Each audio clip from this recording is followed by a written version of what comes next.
आध्यात्मिक जीवन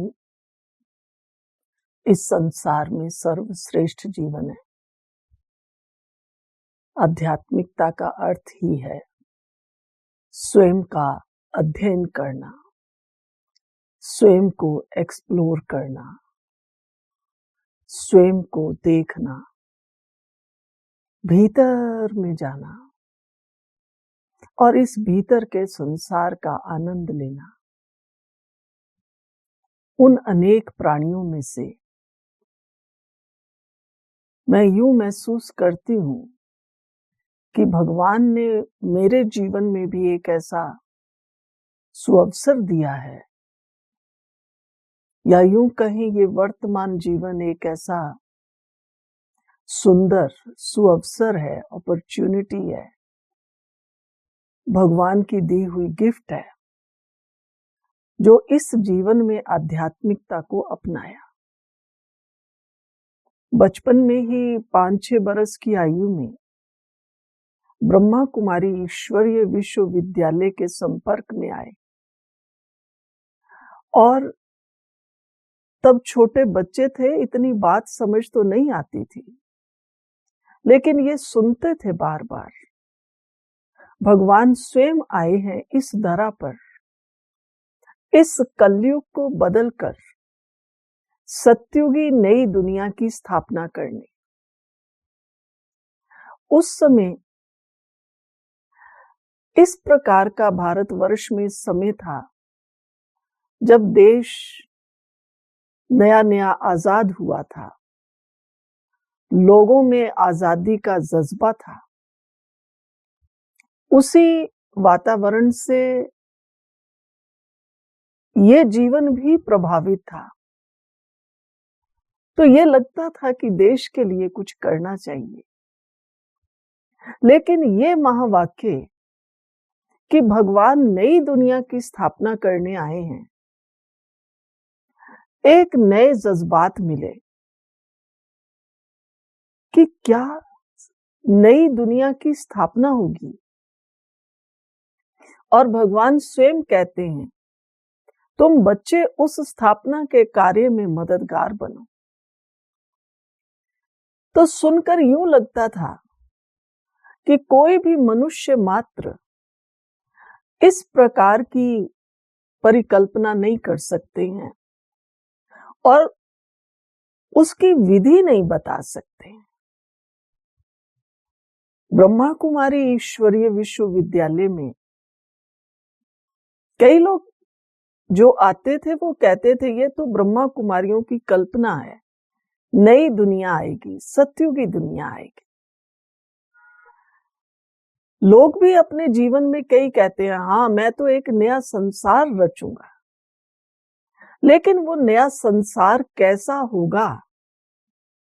ब्रह्मा कुमारी ईश्वरीय विश्वविद्यालय में आने से समझ में आया कि नया संसार एक ऐसा संसार है जहां मनुष्य मात्र सर्वगुण संपन्न होगा, 16 कला संपूर्ण होगा, संपूर्ण निर्विकारी मर्यादा पुरुषोत्तम होगा। सुनने में बहुत अच्छा लगता था कि सचमुच दुनिया तो मनुष्य से ही है। अगर मनुष्य ना हो तो ये संसार कुछ भी नहीं है। समझ में आने लगा, धीरे धीरे बड़े होते गए और ये महावाक्य अंदर ही अंदर गूंजते रहे। पढ़ाई की, दुनिया में बहुत कुछ देखा सुना, लेकिन अंदर में ये बात बहुत अच्छी लगती थी कि सचमुच नई सत्युगी दुनिया कोई ऊंचे ऊंचे ब्रिज बनाने से, अट्टालिकाएं बनाने से तो नहीं होगी, लेकिन नई दुनिया में मनुष्य कैसा होना चाहिए, बहुत सुंदर विचारों वाला, संस्कारों वाला, कर्तव्यों वाला। तो समझ में आने लगा कि नई दुनिया में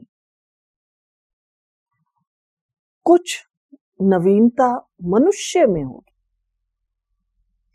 और आज मनुष्य में नवीनता की जगह पुरानापन आ रहा है, गिरावट की ओर जा रहा है। क्योंकि वो समय एक ऐसा था जब कहा करते थे, कैरेक्टर इज वेल्थ,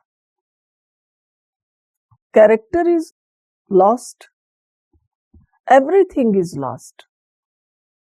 आज हम एक ऐसी जिंदगी में, दुनिया में जी रहे हैं जहां कैरेक्टर शब्द को तो डिलीट ही कर दिया गया है और यूं समझा जाता है, character is lost, nothing is lost.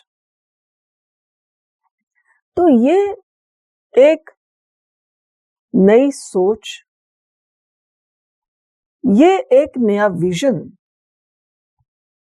इसने जीवन में भी उमंग भरा और साथ ही साथ धीरे धीरे जब अंतर जगत की यात्रा की ओर जाने लगे, मेडिटेशन करने लगे, तो ये समझ में आने लगा कि ये बात सर्वशक्तिवान पिता परमात्मा के सिवाय कोई और नहीं कह सकता है।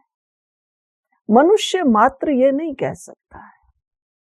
मनुष्य कितना भी कुछ करेगा, उसका कोई ना कोई स्वार्थ होगा। चाहे वो कोई अनाथालय बनाता है, चाहे वो कुछ डिसेबल्स के लिए कोई आश्रम या कोई ऐसी जगह क्रिएट करता है, लेकिन उसका उसके पीछे स्वार्थ, अपना नाम मान शान।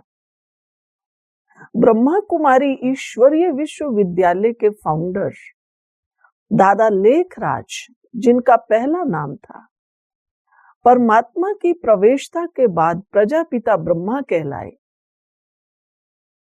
अब ये प्रजापिता ब्रह्मा का अपना कोई भी स्वार्थ नहीं, इसने अपने सारे तन मन धन को एक ईश्वरीय योजना के लिए समर्पित कर दिया।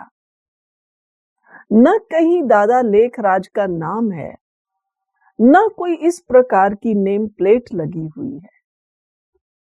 यहां तक आगे ब्रह्मा बाबा के बाद जो बहनें भी आईं, जो भाई और जुड़ते गए, सबके मन में एक ही भावना कि वो पिता परमात्मा का कार्य है और मैं आत्मा निमित्त मात्र हूं। सर्वशक्तिवान पिता जो करवाए, जिसको हम प्यार से शिव बाबा कहते हैं, शिव बाबा जैसा चाहे, शिव बाबा जैसा कहे, शिव बाबा का कार्य है। हमारे अंदर भी ये निमित्त भाव आने लगा, बाबा का कार्य है। तो अपने आप जाने अनजाने में ये निश्चय दृढ़ होता गया कि वास्तव में ये कार्य परमात्मा का है, मनुष्य का नहीं है। और बड़े होते गए, लोगों का विरोध रहा, कहने वालों ने बहुत कुछ कहा, लेकिन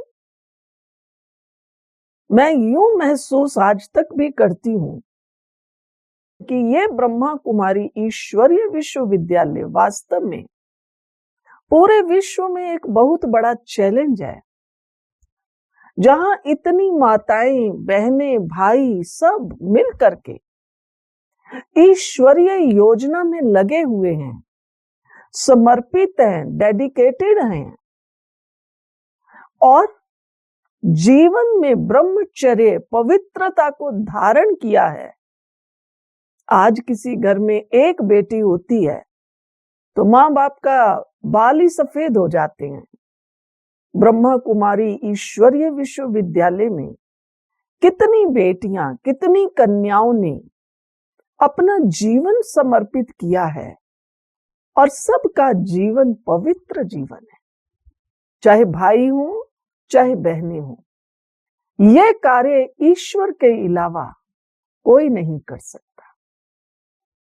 सबसे सुंदर बात, ईश्वरीय सेवाओं के अर्थ शिव बाबा ने मुझ आत्मा को एक मौका दिया विदेशों में जाने का।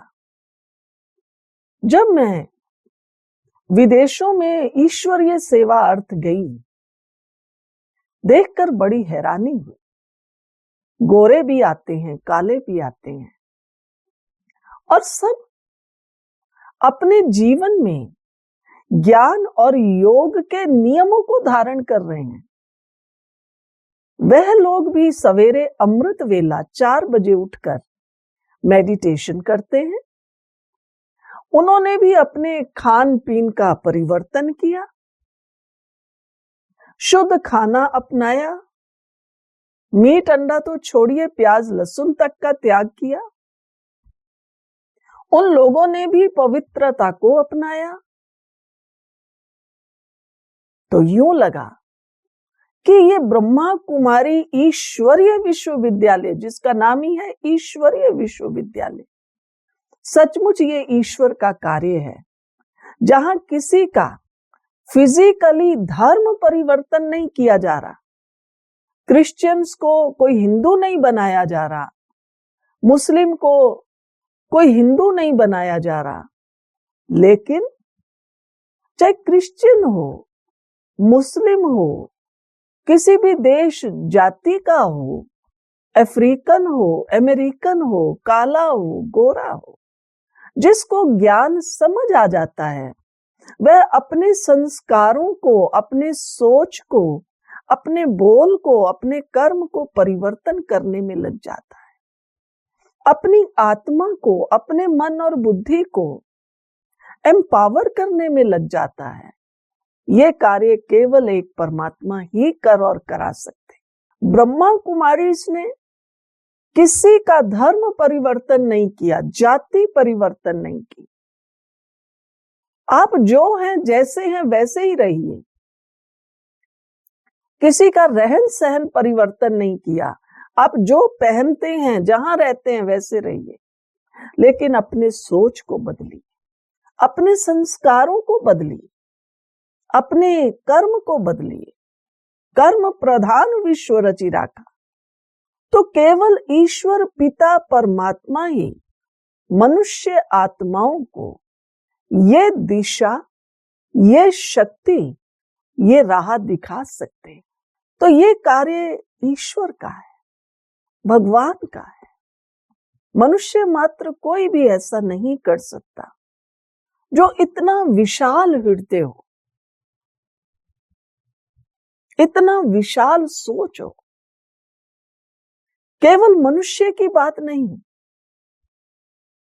ईश्वर ही आकर ये राह दिखा सकते हैं कि मनुष्य परिवर्तन के साथ साथ इस प्रकृति का भी परिवर्तन करना है। इस प्रकृति को सहयोग दो। आज के संसार में लोग एनवायरनमेंट की बात बहुत करते हैं, जंगल ना काटे, पौधे लगाए जाएं, लेकिन इनको कभी हम साकाश दें, वाइब्रेशंस दें, अपने स्वार्थ के लिए इसका यूज ना करें। जितना चाहिए उतना ले। कहते हैं भगवान ने इतना दिया है जो आप अपना जीवन यापन कर सकें, लेकिन इतना नहीं दिया है कि आप अपने स्वार्थ पूर्ति के लिए लगे रहें। प्रैक्टिकल में ब्रह्मा कुमारी ईश्वरीय विश्वविद्यालय में ईश्वरीय कार्य होता इन आंखों से देख रहे हैं और समझ में आ रहा है नई सतयुगी दुनिया की शुरुआत कैसे होगी। वह दुनिया ऐसी होगी जहां हर आत्मा उन्नत होगी। आज तो हर आत्मा अवनति की ओर जा रही है। जीवन केवल निराशा से भरपूर है, डिप्रेशन है। कितना भी खुश रहेंगे, कितना भी कोशिश करते हैं, फिर भी कहीं ना कहीं निराशा का कांटा चुभता है। तो परमात्मा सहज राज योग के बल से, पवित्रता के बल से मनुष्य के द्वारा नई सतयुगी दुनिया की स्थापना कर रहे हैं, करवा रहे हैं।